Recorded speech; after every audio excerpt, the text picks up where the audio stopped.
Theater at Lackawanna College. My name is Jim Cullen. I'm the director. Thank you so much for coming out this evening to this town hall meeting. Before we begin, I ask if you have a cell phone or any electronic device that has the potential to make sound, if you would please silence it for us. Thank you for abiding by our no food or drink policy here at the theater. Give yourself a moment to make yourselves aware of the theater exits nearest you. And I want to make everyone aware, please take note that the town hall meeting will conclude at 8 p.m. Okay, I'm going to start momentarily. Thank you.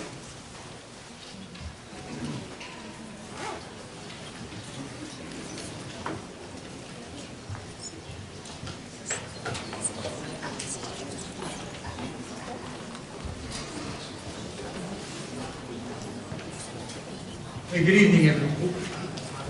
Good evening, everyone. How are you doing tonight? Good. This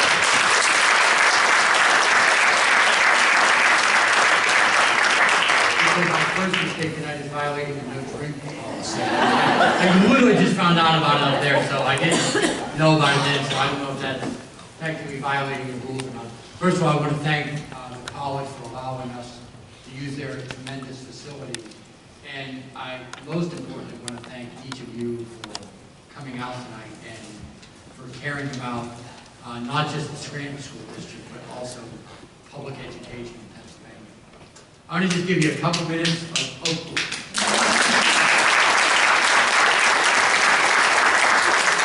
I want to talk to you maybe for a couple minutes on just what my philosophy is, what I'm hoping to get out of this tonight. Then I mostly want to hear from you tonight. We're going to try to make this as somewhat organized as possible, although there's no such thing as perfect. I've been Auditor General now for 6 years, and both my kids went through public schools. My daughter's still now a sophomore in high school. She swims and plays tennis, and knows Serena does not have anything to worry about.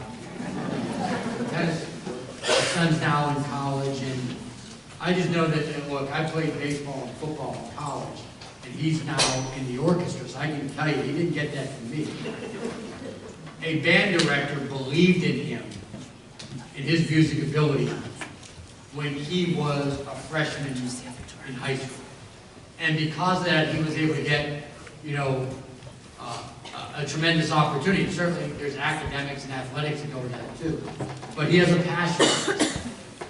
And I'm going to tell you that that happened because there was somebody in the public school he went to that, first of all, had the ability, and B, had the belief in him to give him a path that I don't know if anybody just would have just naturally been inclined to think about that in our family. So that's what public schools can do. And even, obviously, parochial schools can do that as well, but that's not really the focus of this tonight because of the tremendous strain that public education, certainly the Scranton School District has. We've been auditing districts now my entire tenure. My entire tenure. We do every district about once every 3 to 4 years. So we've done about 2,000 audits of public schools since I've been Auditor General.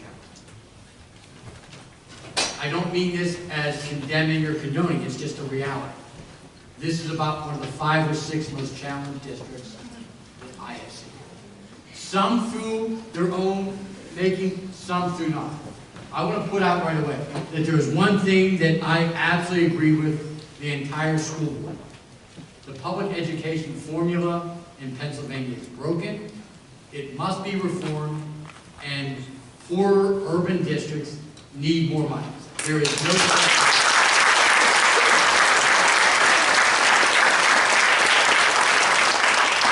However, the money must go to the classroom and make sure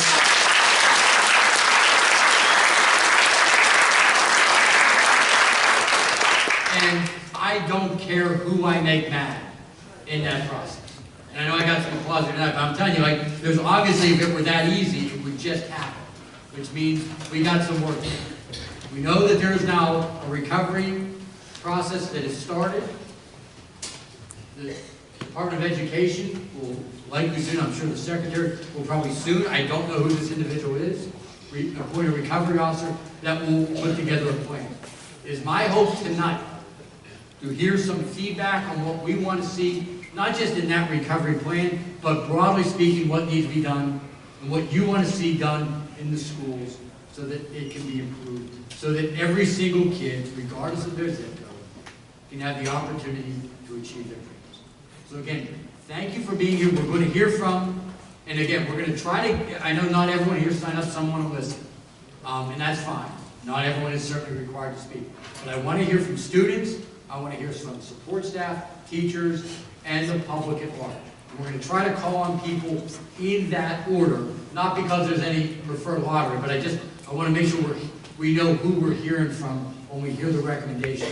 But I want to make sure, because I know there are some students here tonight, and it takes a lot of guts when you're a teenager or even younger to get up before this crowd and start telling people what you think. But the ones that want to do that, I want to hear from them as well.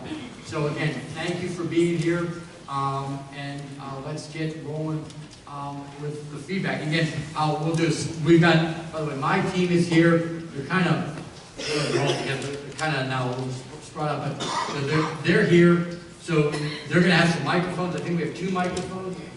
We have 2 microphones. So when we call on you and you're called, we're going to come back to you with a microphone, because that we want to make sure everyone can hear at least the question or the comment. So with that, I first want to hear from a student. And I know some people signed up. So if you didn't sign up, we'll get to you after the sign up. But first of all, for who signed up, do we have a student that signed up to speak? And if not, we will go right to a teacher that signed up to speak. Who's going to be the first? Do we have to? Please don't tell me I have to call on someone like a teacher. Sir. Hi, my name is Matt Loftus. I'm a teacher at Scranton High School, and I'm also a parent. A young girl who's in the 4-year-old preschool at this point, and I have a son who's going into preschool next year. And I just wanted to talk about the programs that were cut in the Scranton School District, curtailed. Some were not completely eliminated, but they were really curtailed. Physical education's been cut. The arts have been cut in the elementary school. Family consumer science, industrial arts, library has been cut. Foreign languages in the middle schools have been taken away. And as a parent, I went through the Scranton schools and I pleaded with the school board prior to making these cuts that I thought my children and the children I teach should have better than I had in the 1980s and 90s. And I think any part of recovery starts with restoring those programs, the library, the physical education, the art, music, that was taken away from the children in this district. Thank you.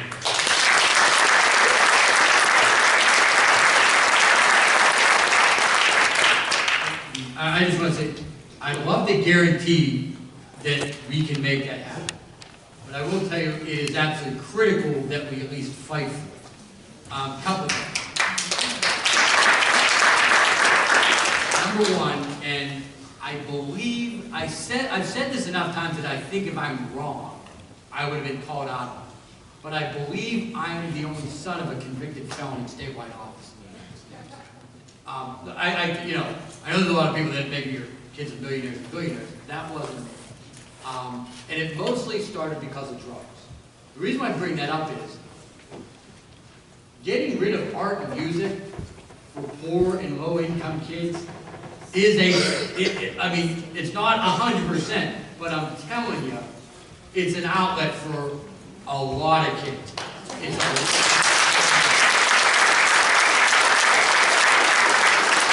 So that's not saving any money. Beyond that, it's just, some of this is common sense. That is, you do get what you pay for. And that is, if you're not making the right strategic investments, look, and some of this stuff I'm going to tell you, whether we like it or not, it's just a reality. My kids, your kids, everyone in here, we're not just competing with people from Cleveland and Louisville, Kentucky. This is a global competition. And we may not, I'm going to tell you, there's a side of that that makes all of us uncomfortable, and I get it. A side of it that makes me uncomfortable. Meaning like, yeah, it would be great to just compete in Pennsylvania. That's not our world today. Take away foreign languages, it's just dumb. It's just dumb. Because our kids need it.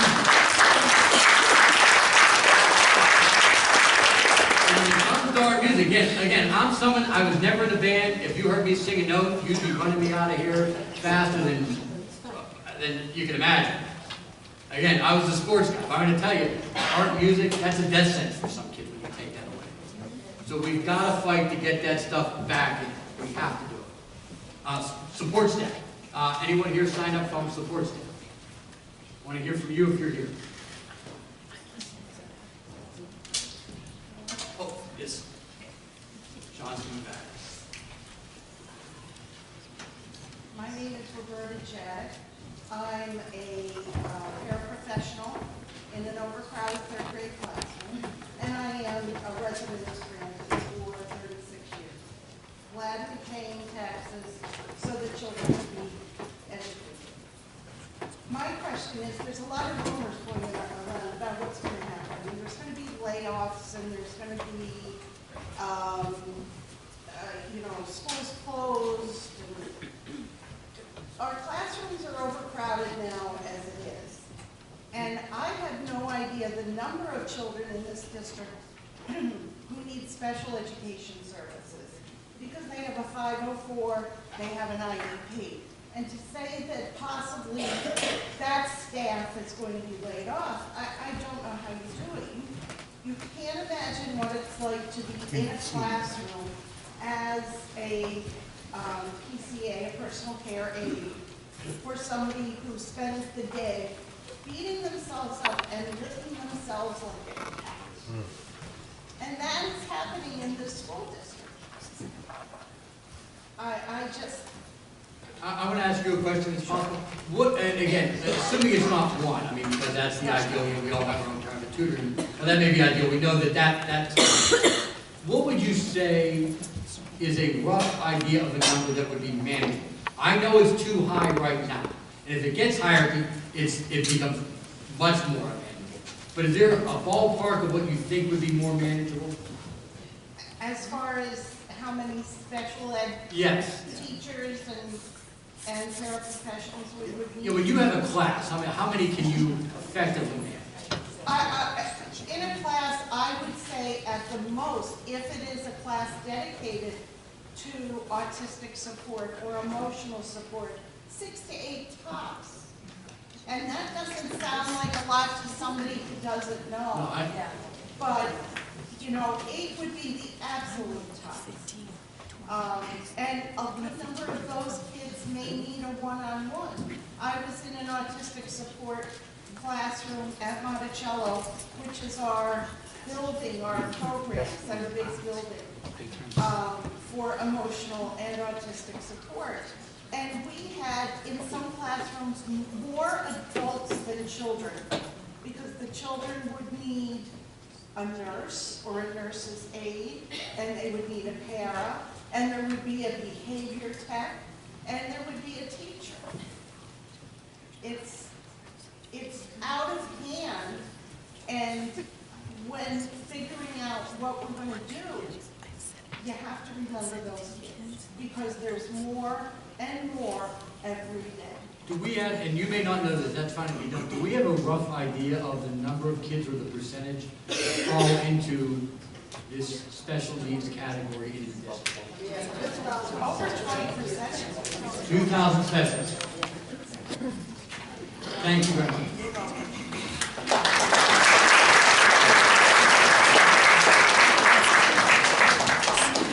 Next up, for those that signed in, general resident. I know that that's certainly not the greatest term in the world, but we're trying to keep it somewhat orderly. Hello, my name is Jay Walsh, I'm founder of Occupy Wall Street. I think you've read a lot of my work. The fact is that this is the Commonwealth of Pennsylvania. We're worth $7 trillion. Evaluate the Commonwealth of Pennsylvania bank, and now we're worth $70 trillion. You listed up here that your budget for schools is $12.3 billion. Do the math. We got lots of money, okay? Money's to be used, not spent. There's nothing more important than our children.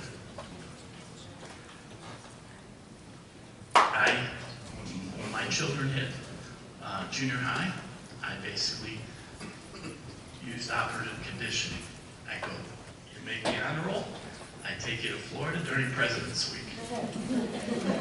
And what do you think they did? And the first thing they did when they got down there was they're out in the sun like this. Okay?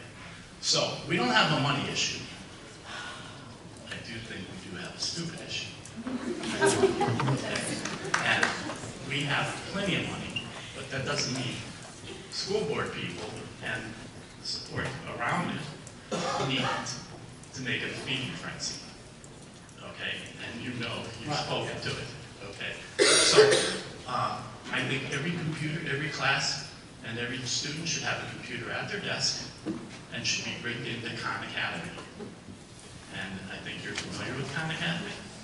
And that frees up the teacher to focus on the kids that are lagging behind.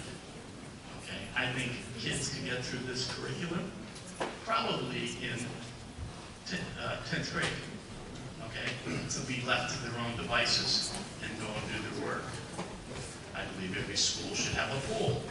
Every kid in Pennsylvania should learn how to swim. Okay?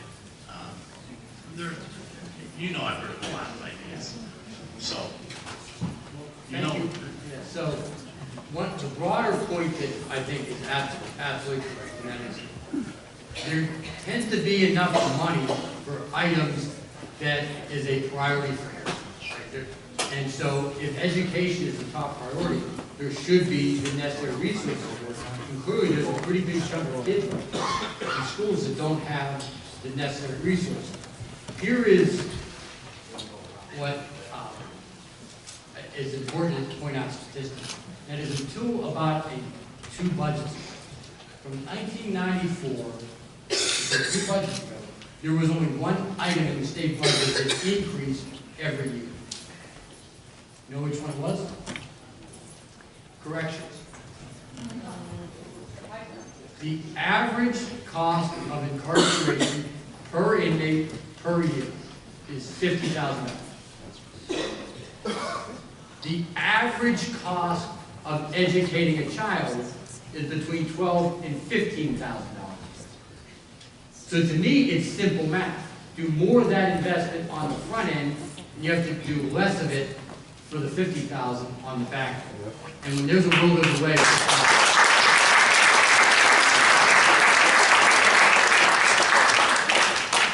Let's see if we can pry that student out yet. If not, we'll move on. But is there a student that wants to speak up yet? I'm getting old enough for people that may not be students. Look like.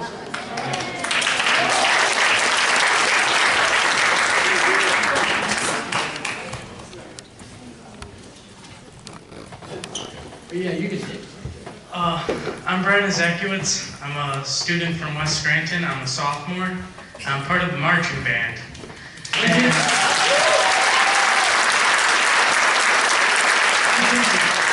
I play the tuba.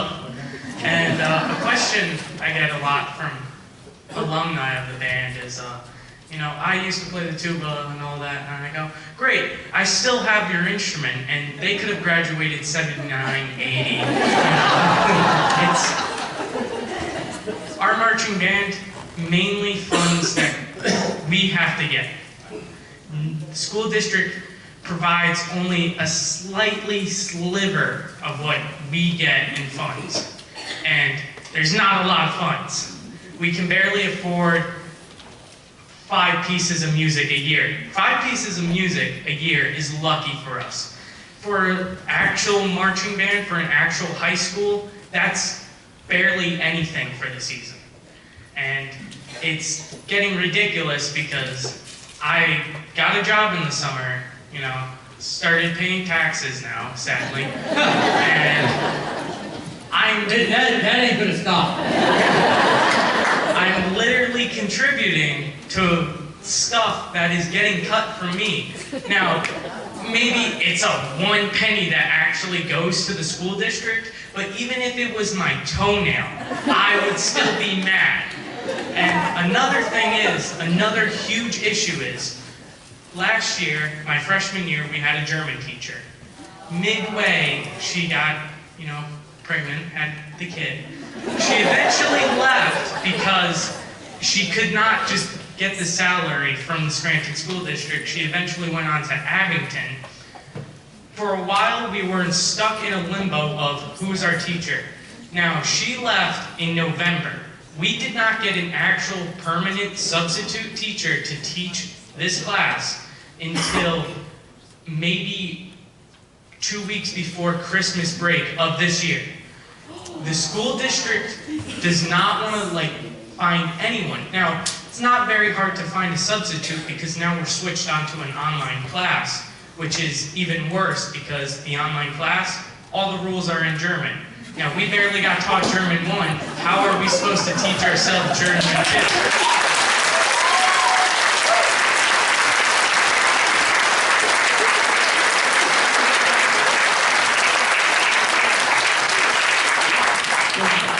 Speaking up, that's awesome. I want to, a couple things. First of all, an apology from me. It was our next to last home game, senior year of college, and I was getting this thing in halftime. And I heard our band play at the College of Worcester. And I'm here to tell you, it was the first time I had ever heard them, because from high school on, I was always in the choir.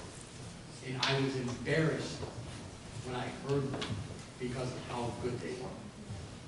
And we were the Fighting Scots. And playing those bagpipes, I can only imagine how hard it is.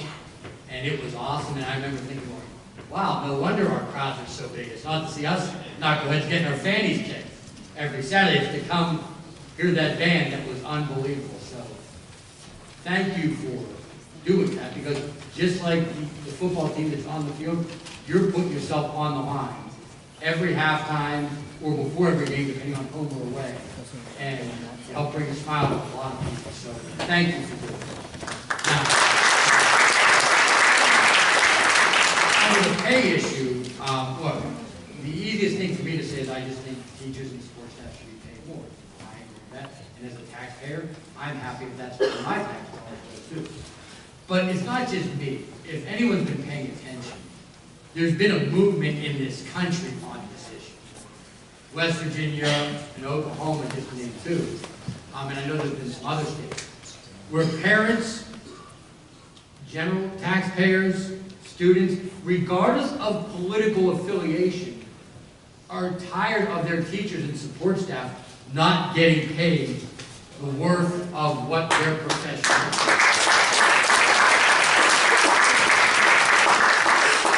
And I've heard this from both the left and the right, and because there's something to this, that this economy is rigged against the working men and women of the United States right now. We've got to find a way to change it. Now, I'm not sure we can change that in this room, but finding ways to make sure that whatever additional funds we're going to try to get from the governor and his team, and I don't want to speak for the governor, but I know he's open-minded on this, but we want to make sure that those are going to the right places and getting to the classroom for the teachers and the support staff to get them not only the pay they need, and it may not be as much as we'd like to get it to, but also making sure there's the number we need as well, and making sure that there are absolutely zero more cuts to those programs. We want to add back, not take away.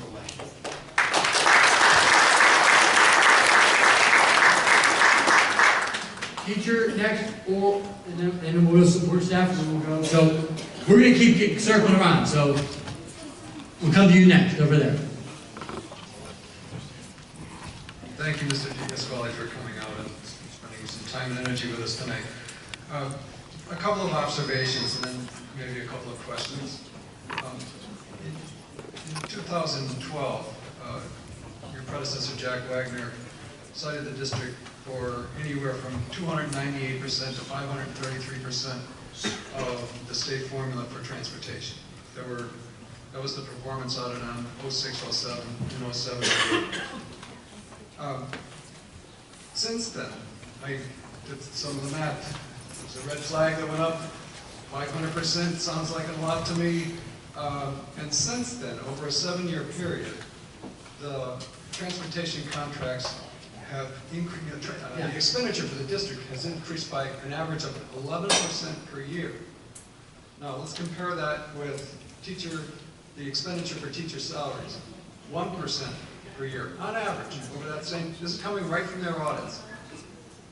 Inflation was roughly 2%. The revenues that the district took in from local taxpayers, and state subsidies from federal, an average of increase of 3% per year. So anyway, those are the observations. Injustice as far as I'm concerned, but locally, is there any legal obstacle to bidding out some of our transportation contracts? I looked at the contracts. There's a clause in one of them that says that the district can reduce the number of buses at their sole discretion at any given time. As part of the recovery process, could it be that we mandate somehow that some of those bus runs be to contractors who would charge a lesser fee? And then the second question, statewide, is there any appetite among legislators to enact legislation that says that service contracts should be bid out, anything over $5,000? I have a niece who's a physical therapist in a school district in Virginia, who tells me that in Virginia, anything over $5,000 has to be put out to bid, and they have a very strict, process for doing that. So anyway, locally and statewide, is there anything we can do to attack that extra, that crazy expense? Got it. So it's obviously a great question. So let me start off with, this was by far and away the worst school bus contract I have ever seen.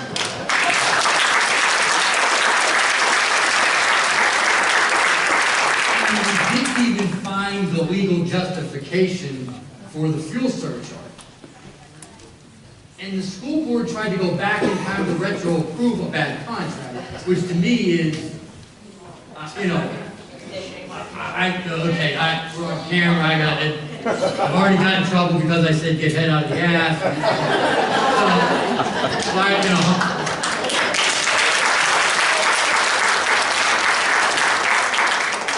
So, for starters on this, I'm going to say it's beyond just Scranton on the school. I'm going to give you a little bit of a background on my overall pictures of it. I have found in my just now slightly over 6+ years, 6 years, 1 year, your auditor general, that the state of Pennsylvania total has spent over what they should have spent on transportation, about $60 million. Now, here's the fascinating part of this. There are 500 school districts in Pennsylvania.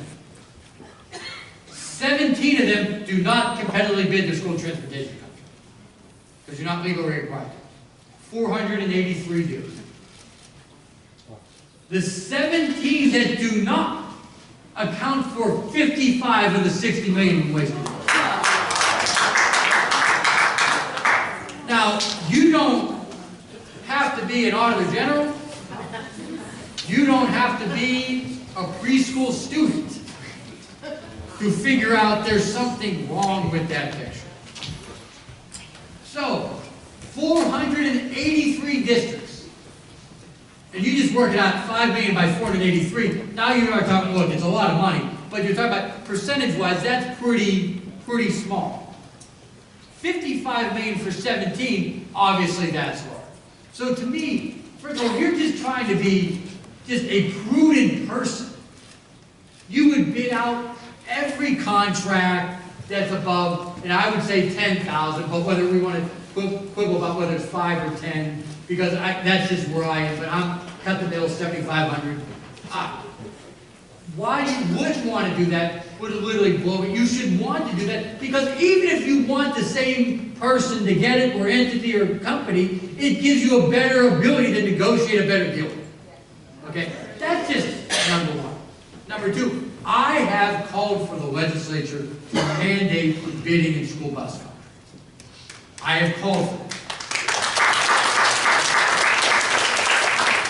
To me, it's an easy vote. And there's some votes in the legislature that are hard, right? Oh, I gotta cut this, raise that, whatever. To me, this is an easy vote, because I've yet to see anyone ever get voted out of office because they mandated school bus transportation contracts be bid. Can you imagine that right before election? I think Rep. Smith is doing a great job But he made sure we bid our school bus contract. Boy, I'm not voting for that guy. I mean, imagine like the lawn sign, no to RFPs, right?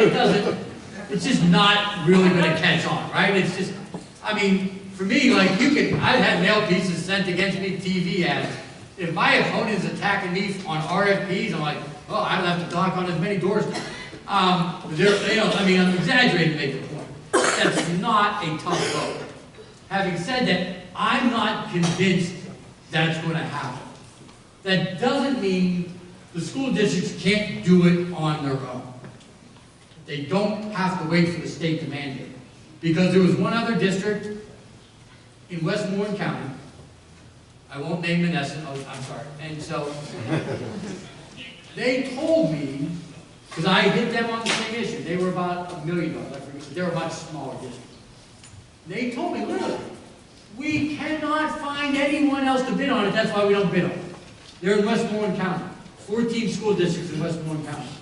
Guess how many of the 14 bid out their contract? 13. So what, they wouldn't bid on Menneson too? And then, lo and behold, a Riverview, same thing in Allegheny County, they bid it out, and then, like, there was no, they just didn't do it. Riverview in their first year saved $1 million. And they called up and just said, wow, like, they were like, again, nobody was on the take, like, I don't think they just didn't do it. First year they bid it out, saved $1 million.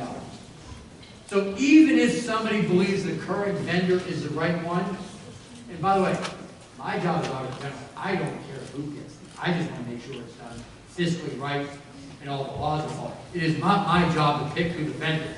I could care less. I just want to make sure that we're doing it for the best value for the taxpayers and the kids are safe on their own bus. But to me, not bidding it out, even if you're not mandated, is just dumb. Support, we have someone over here.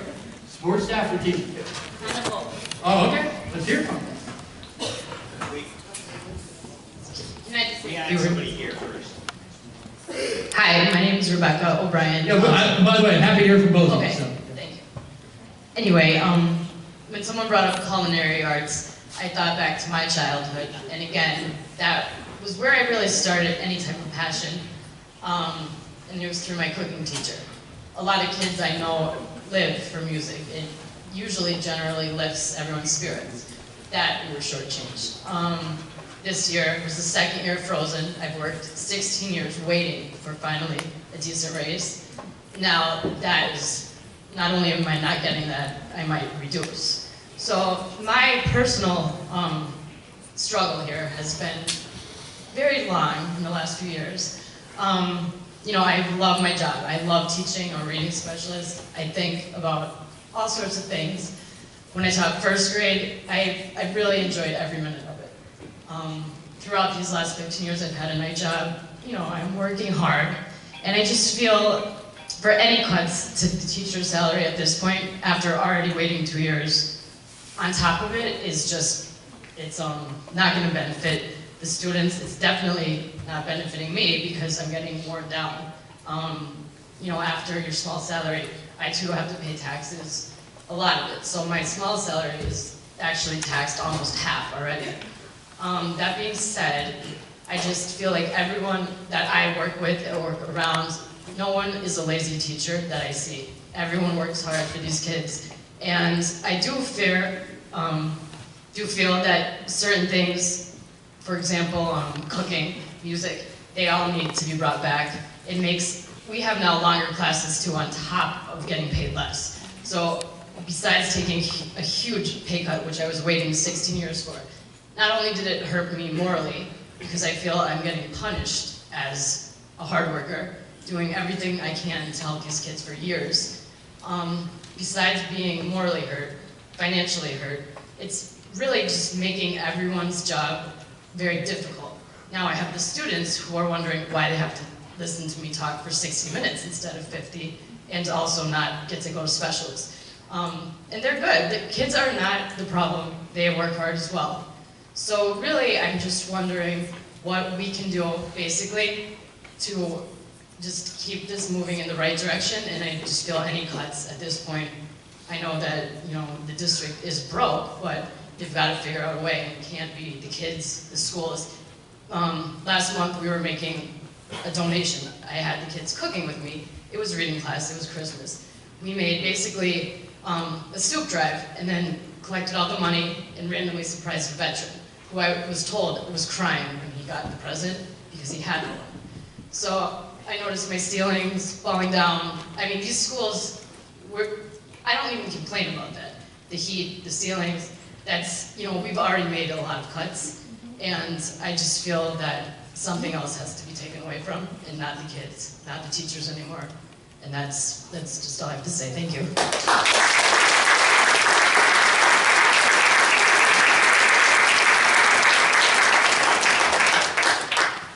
Hi, my name is Glennis Johns. Miss O'Brien's a great teacher. I've subbed for her class in the past.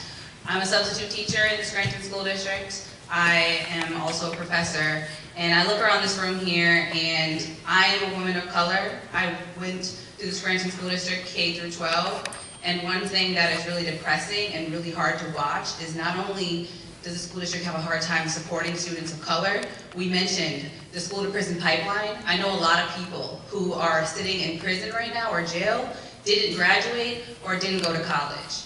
I'm a first generation college student, and unfortunately, I don't owe that to the Scranton School District. When I was in high school, they told me that I couldn't even apply to schools outside of Pennsylvania, and my guidance counselor said, you're better off just applying to Lackawanna. Mind you, I ended up going to a school in New York City, and now I'm an adjunct professor with my master's degree, about to work my PhD.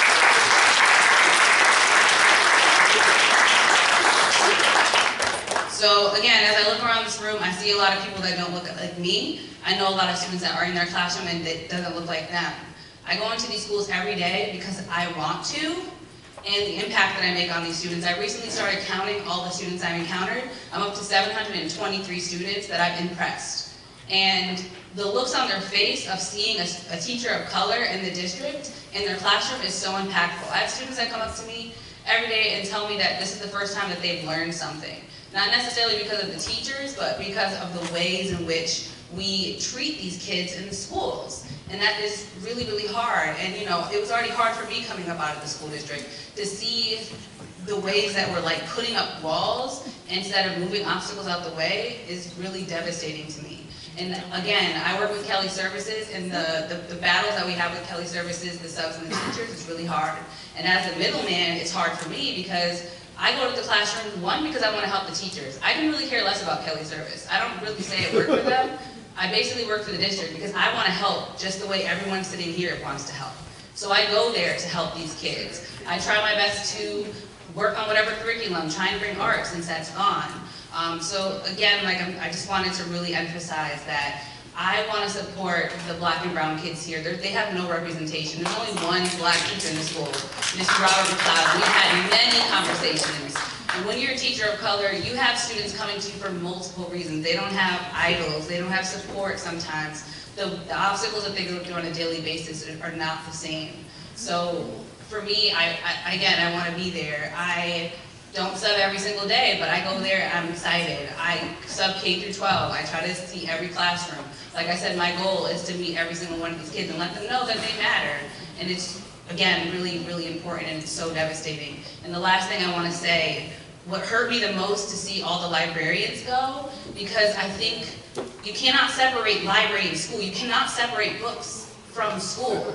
And not only is a library a space for reading and it's a space for quiet, and we know we have a lot of kids with learning support. A lot of kids cannot stand the loudness of a school every single day, and that's where they go for some peace and quiet. It's the only place in the school that it just says there's no talking there. And for me personally, I didn't even go to lunch. I went to the library just so I can sit and just have peace of mind. The doors are locked in almost every school. They get, what, 15 minutes in some classes a week to pick out a book, if that, every 3 weeks, see? So it's really hard, you know, and it's like, how are we expecting these kids to have reading comprehension? Like you said, we fight for a global economy now. We're not setting these kids up to be prepared. It's like, we want our kids to fail, and if the schools fail, we fail. If the kids are not successful, this city crumbles. What are you gonna do? Like, again, a lot of my friends and peers and just people around me that I know, again, I don't really see that many people of color in this room. You know why? They work so hard. These are low-income families that have so many struggles. They can't sit here and speak up. And a lot of times, regardless of color, parents are expecting their kids to go to the schools, and the schools are teaching them. They're putting a lot of faith into these schools. Parents don't know what the kids are coming home and taking away from. So teachers have a big responsibility. Like Ms. O'Brien was saying, she cares for these kids. I've met her students. They're all amazing. A lot of these teachers I've met, personally talked to, they request me because, you know, it's hard when, you know, you put your faith into somebody else to watch over these kids, and people aren't even giving them a chance. And like, that's the worst part to me, is seeing these kids get the short end of the stick, because it's not fair. They didn't do that. They have to go there. They're not choosing any of this. So I think we need to come up with other ways. My last recommendation, because I don't want to take up everybody else's time here, we need to use the resources. I'm guaranteed most of the people here are Scranton School District alum. Maybe there's a way we can incorporate that. Can we get volunteers to drive the buses? Can we own a couple buses and get people trained just to drive them to save money? Can we get the colleges, the students in there to actually support the teachers, to have the people that are learning, trying to do learning support, special education teaching? Can we get those students in here? Because there's a lot of students that are in the colleges that can help the schools. We need to come up with more partnerships in the community, and we also need to wake up our neighbors and let them know what's going on. So those are my quick recommendations, and like I said, I'm always here. I'm always going to support your child and your students, and I'm especially going to support the black and brown students because, like I said, coming out of that school district, I had to teach myself how to write a paper in college, and that's not fair. You know what I'm saying? And now I'm a college professor teaching undergrad sociology, and it's not because of this district. So I'm going to just let everyone know that right now, there's a lot of kids that look like me who don't even have the opportunities. I'm a first-generation college student, and I thank God every day I'm able to do what I do. So again, I hope we make some improvements, and I'm here to support the school district, not tear it down. So I'm going to just end like that.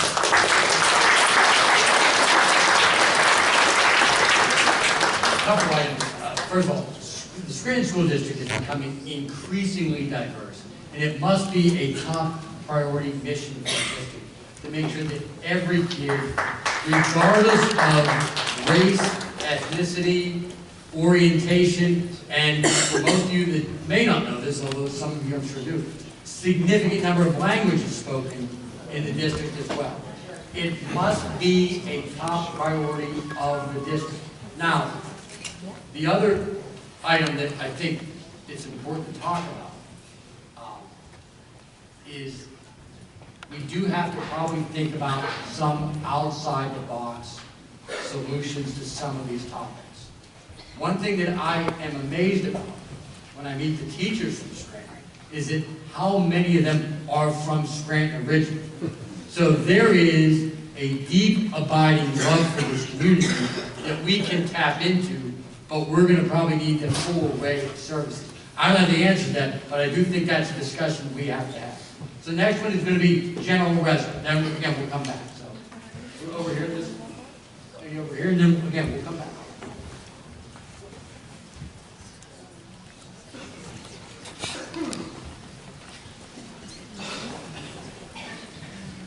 Good evening. My name's Rose Hume. I'm a foreigner. I moved here just shortly before you became Auditor General, and I've had 6 years to observe. Boy, that was a problem for you. You came right before you thought it was all safe, and I know. I got this close. You were very close. Yeah. Thing is, as an outsider, sometimes you can observe things that possibly people get very close to. And I think tonight what we're doing is we're discussing two topics, both of which are extremely important. One of them is education in general, and there are several points I'd briefly like to make about that. First one is, I do not understand how economic rationalists cannot not understand that $1 spent at preschool saves you $16 in remedial. How a government can predicate the number of jail cells it will need in 10 years on third grade reading levels, which is chilling. I guess it's because school children don't vote, and possibly their parents have multi-issues that they vote on, but it just is crazy. This is the investment. Tonight we've heard about priorities and wish lists, and God knows every one of them. I wish one of us in this room would win $100 million, we could throw it into the school district. It doesn't work like that. There's the wish list, what we'd love to have, the ideal versus the possible. I'd love to have a swimming pool in every school. I'd love to have every library open and everything is, but the dollars are finite. We can't do that much. Part of what we can do is possibly realise we're educating children for a modern world with modern curricula and modern things using a pedagogic method from the 1850s. But we don't have the time to stop and look at possibly more effective pedagogic methods because we are not treating our teachers like professionals. My daughter works at a non-profit preschool. We are paying people with 4-year degrees and $100,000 in student debt less than they can make driving one of the famous buses in this district. Not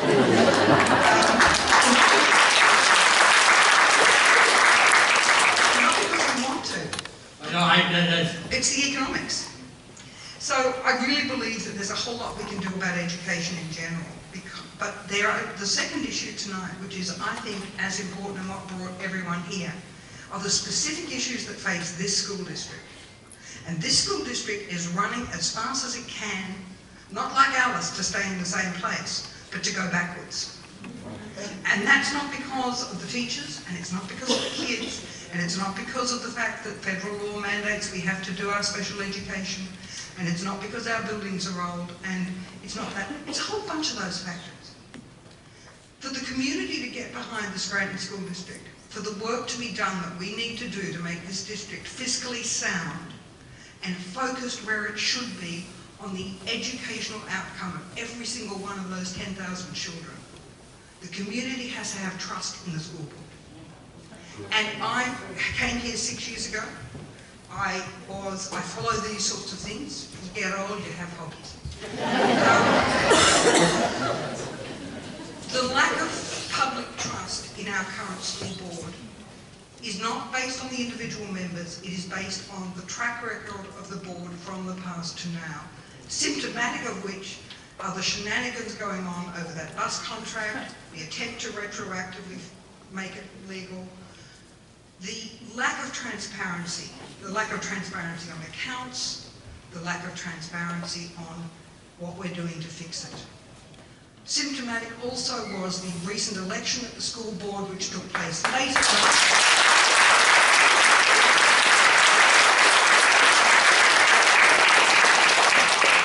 It was in violation of the Sunshine Laws. It was not put on the agenda. People were not asked to reapply. There was a whole bunch of problems with that. I do not know. I'm hoping that it will be made invalid. The action of the... By the way, I believe that was an illegal appointment.